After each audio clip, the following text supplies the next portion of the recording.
Well, good morning. It's Michael Hutchings with Custom Home Life, brought to you by Nevada Title. And I'm here this morning with a friend of mine and a professional in the business. As a friend of mine, Robert Noggle, who's an attorney here in town.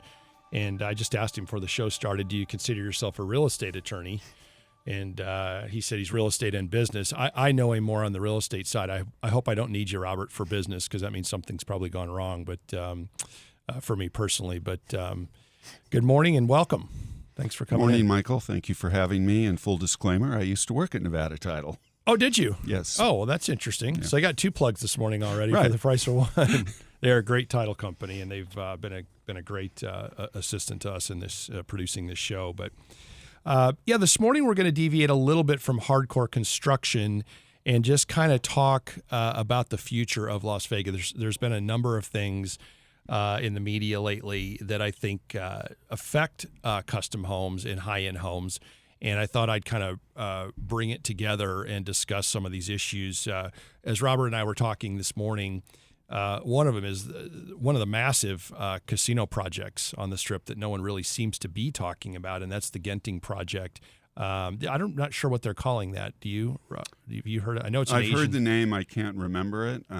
But, it was announced, and then it was like a radio blackout. And the only reason I knew it was still in the permitting process is I know someone who's working on it. But it's a multinational company. That's a huge story for us. And it's a multi-billion-dollar casino. Yes, almost $4 billion. And that kind of is a good segue in. I mean, the future of Vegas is not going to play out the way it has in the past. There are several growth tiers, starting with the legalization of gaming in Nevada.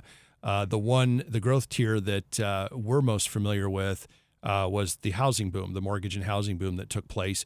And it took place because of multiple towers like this Genting project on the Strip. I mean, I wrote a blog back in the height of the boom. I called it 42 cranes. I actually counted 42 high powered or high velocity cranes on the Strip at one time. I think we had more cranes going than Dubai at the time. And although Genting's in a class by itself, and then you have SLS, you're looking at job growth, 250,000 jobs in 1 year. Sometimes we don't get 250,000 jobs nationwide anymore.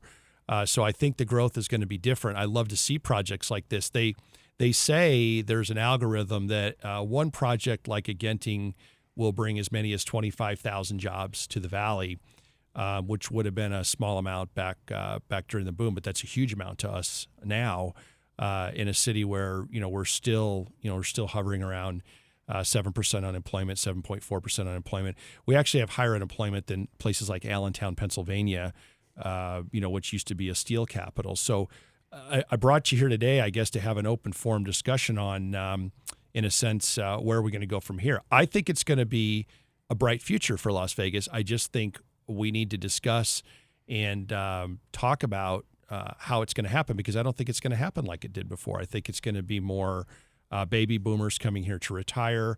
I think it's going to be more high-end housing, rather than the McMansion suburbia boom that we had last time through. So one thing you deal with on a regular basis is short sales and people that are going through the REO process. And I think you did pretty well last couple of years on that stuff. I did.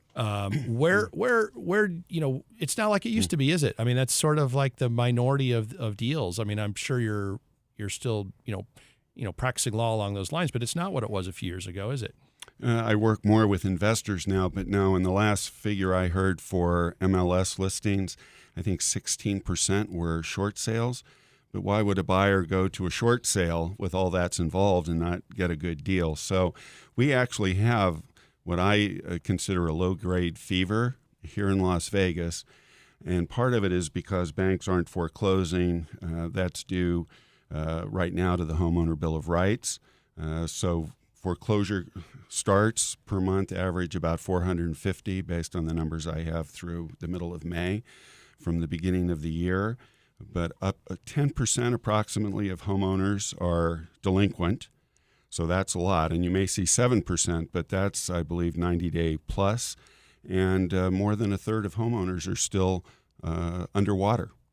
Okay, that's important to note. But for instance, and I don't want to seem like some elitist, but yesterday I was telling you earlier, I spent almost 10 hours with this client. Now, 10 hours with a high-end client is not roughing it. I mean, we went to lunch at the district. We looked at a project that I was building in McDonald Highlands. We went out to a friend of this client's house in Lake Las Vegas, where we were served wine and cheese and then wild salmon later on in the evening. I mean, I'm not saying it's rough being around high-end clients, but the subject of short sales for these type of people, these people that are moving here from California that I call these Proposition 30 tax refugees who are relocating, permanently in either their golden years or their peak years, the subject of short sales and what happened doesn't even come up anymore around these type of people. It's not even a part of the discussion. So am I just immune to it, or is it a storm that's passed? I mean, I don't think in your market niche that you're subject to these developments, really.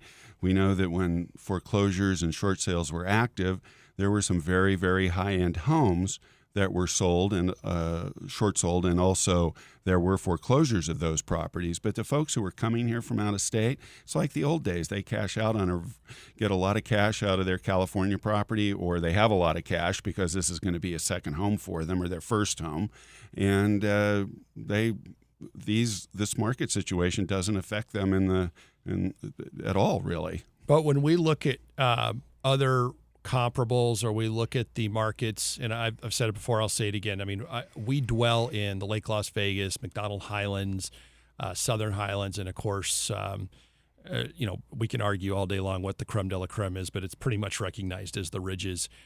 There's really nothing left on the ground in those places anymore. There aren't any abandoned, boarded up, multi-million-dollar homes that can be bought from the bank for $800,000-$900,000. They were there at the height of the recession, but in the high-end stuff, it's pretty well been gobbled up, and we're back to pretty normal prices, which still pale in comparison to what people are paying for these same homes back in California. They're half the price of what you'd pay in LA County or Orange County, and I think that's why they're going to continue to move here, and I think that's the future of Las Vegas. I see more. I feel like I'm going to say a line from the movie I See Dead People. I see more Palm Springs with gambling than I see the suburban sprawling McMansions, which is part of my old alma mater. I mean, I work for Pulte Homes, the largest production builder in the country, but I think it's going to be more high-end stuff, and I think we should recognize that. I mean, I've tried to talk to Congressman Heck about it. Is a congressman or is he a state senator now? He guy's held several offices. I think he's congressman. But I went over to his office and spoke to him about recognizing this almost as a cottage industry. We should be running billboards in Los Angeles talking about relocating here and the asset protection avenues of people who relocate here. What are your thoughts on that? Apart from the real estate market itself and what you were referring to, it's well known among those who pay attention that the 50 states, we are among the top 3 probably in terms of tax climate, obviously, for individuals, but also you referred to asset protection. If you have a lot of money, asset protection is a good thing. And where we rank at the bottom generally on every list of the 50 states for whatever it is, Forbes gave us an A+ for asset protection.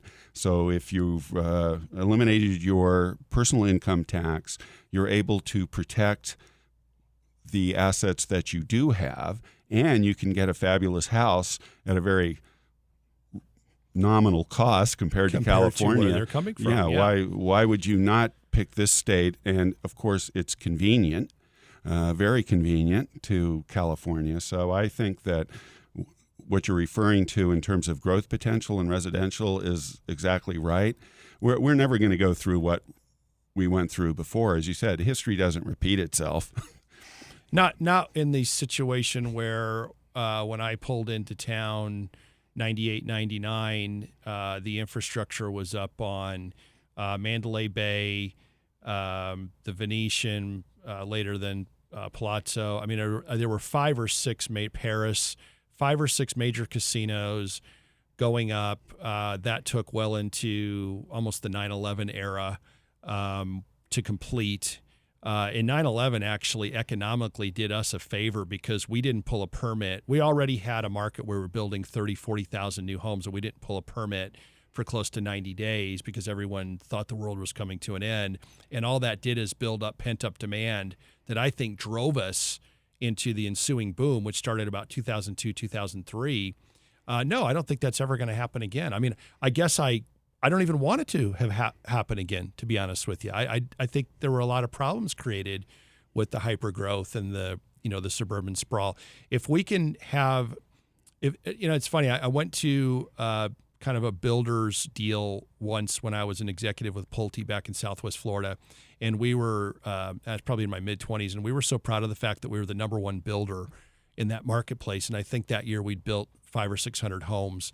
And then some other gentleman, some developer, had the same amount of gross revenue, and he had built 50 homes in Bonita Bay down in Southwest Florida. And I started thinking, do I want to be the guy that builds 50 multi-million-dollar homes and deals with those type of clients, or do I want to be the guy that builds 500 homes at a lower margin and it creates the same liability and a tremendous, five times the amount of work, 50 times the amount of work than the high-end guy. So that's kind of what I see happening out here. Well, you also have to consider what the dramatic changes in mortgage lending requirements, and the high-end folks not too concerned about that. But as far as the development that took place here before the big crash, it's never going to be that available, although I just read an article in The Economist that the new head of Freddie and Fannie wants to make mortgages more available now. And, things are cyclical, but part of what drove it was easy lending standards, stated income loans, which were great. But you mentioned 9/11. About the day after 9/11, I remember every casino laying off hundreds and hundreds and hundreds of people, in addition to the slowdown on building.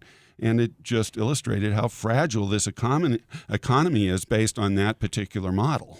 Yeah, no, I saw the blog. I captured a blog. I put it on Facebook. If I see something that I want to read later, I capture it and put it on Facebook so I can kind of log it in there, and other people can comment on it as well. But yeah, Fannie Mae is going to gear up, but it's going to create the same situation that we went through before, whereas this higher end stuff is it's actually more of a real economy, to be honest with you. It's more of an organic economy, than creating, I guess, artificial loans to get the boom going again. But, the governor revamped the Economic Development Council last year. Are you aware of that? No. Kind of took it apart, put it back together again. And there was a recent article, I guess, about under the new company, under the old structure, they paid almost $45,000 per job just to recruit each new worker into Nevada. So they spent $45,000 just to give someone a job. It's kind of that thing with the taxes where you're better off just giving the $14 trillion to the American people. So they revamped it. They rehired a lot of the same people, and they kind of brought forth their first year report this past week in the paper. And they claim to have created about 5,000 new jobs, which is great.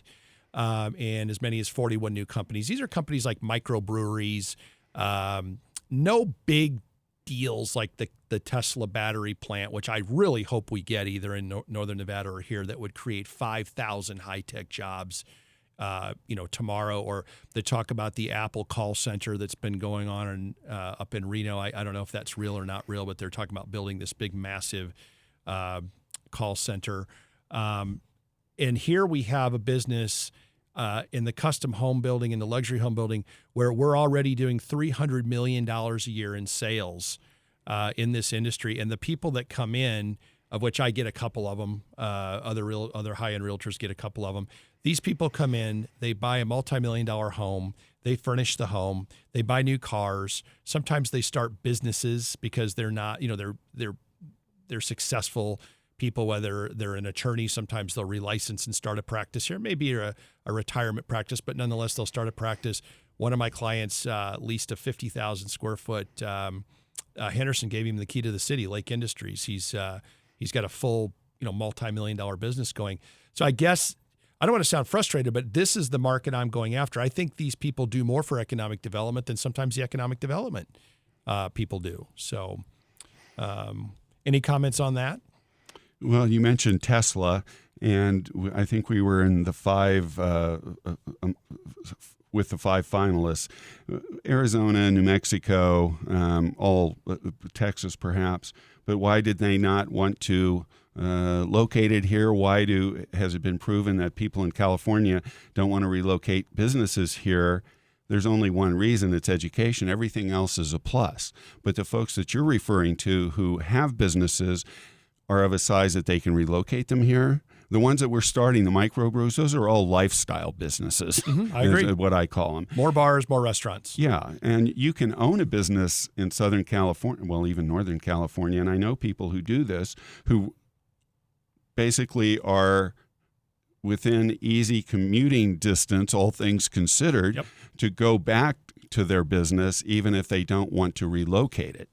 So that's quite feasible, and I don't think that's really available. I mean, in Texas, where would you go? I mean, well, you'd move the business to Texas, that's obviously. Right. But I can't think of any other geographical link in the United States where you have a state with real advantages for wealthy people compared to the state that they're leaving, where they can get back to that state to continue quickly to do business. I mean, if you were a gambling man, would you bet on an aerospace factory coming here in the next 12 to 18 months?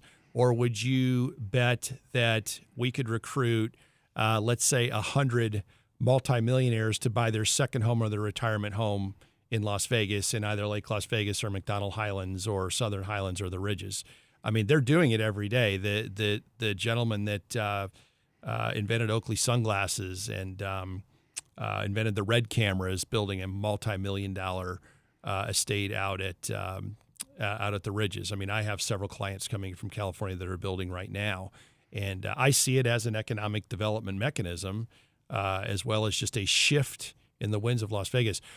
Did you see the Professor Bernard TEDx video that came out this week where he's talking about mirror neurons? Did you read anything about that? If not, I'll send you a copy of it. I did not.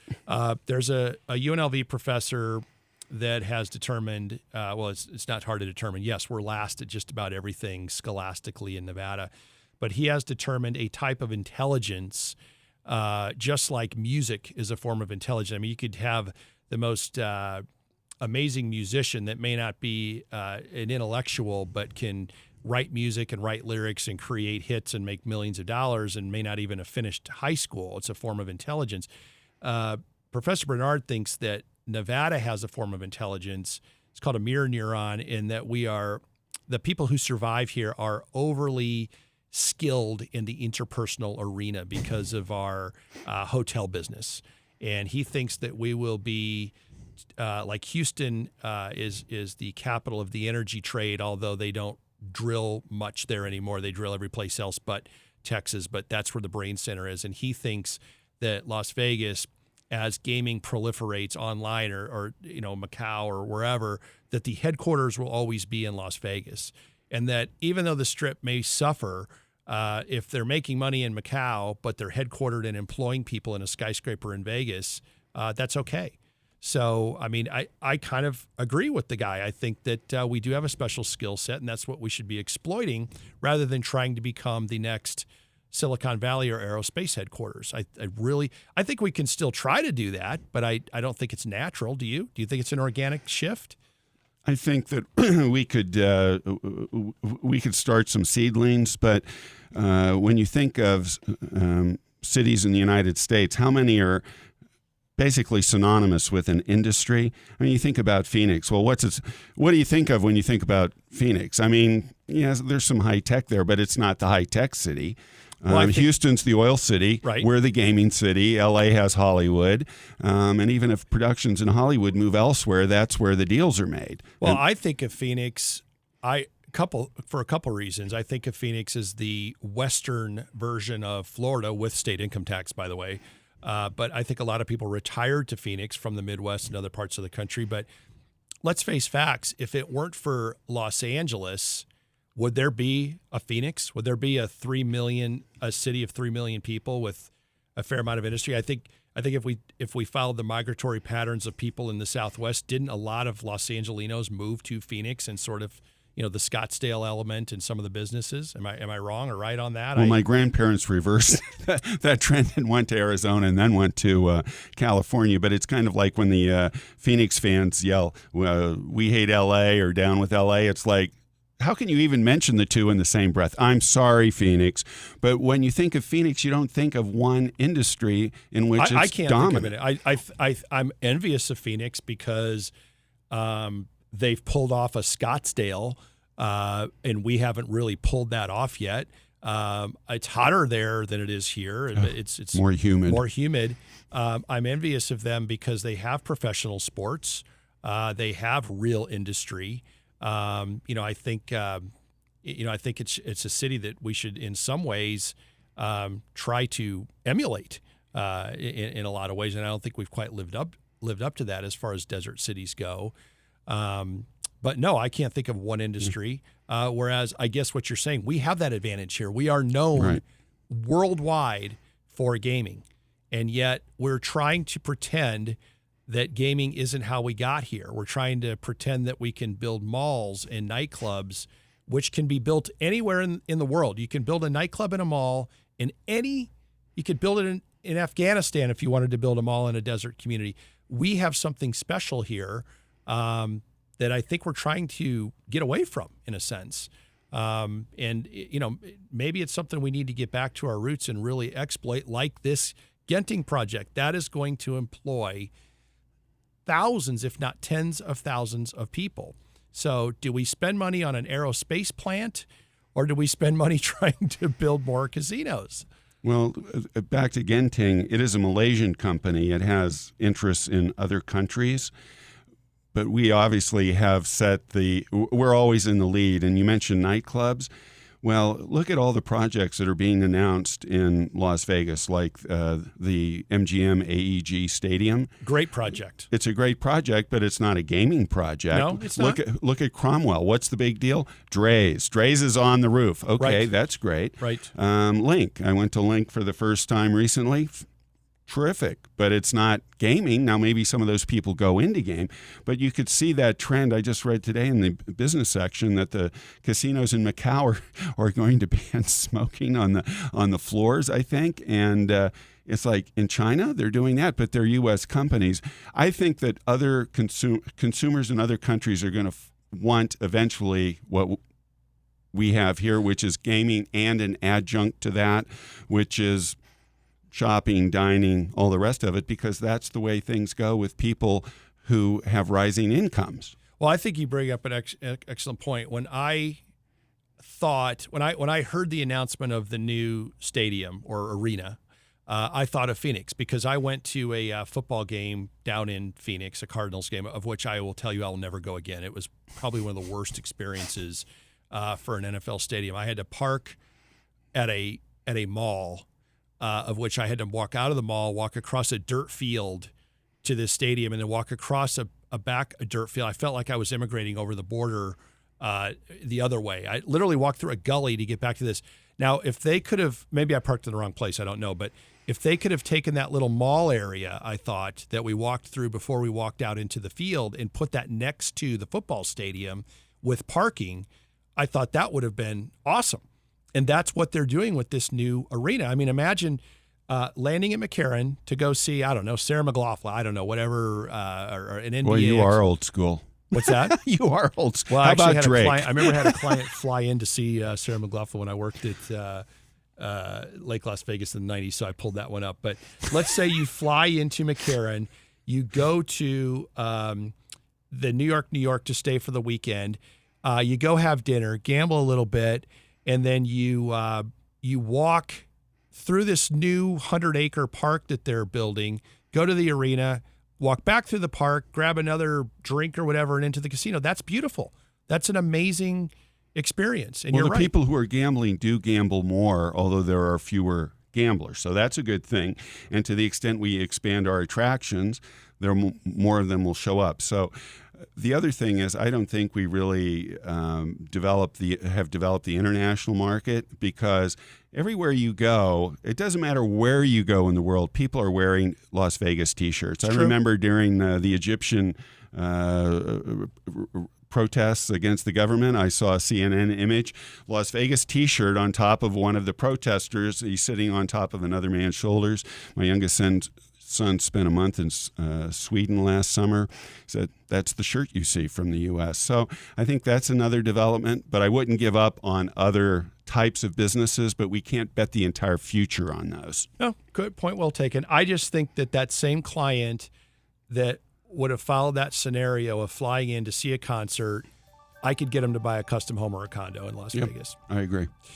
All right, well, that went quick. Good discussion. I guess have a great week, and I thank all the listeners for listening. And, I guess the long story short, let's try to make it a better place this time around, because we're going into the next, whatever it is it's going to be. The next boom is on its way. So thanks for listening. Let's talk to you next week.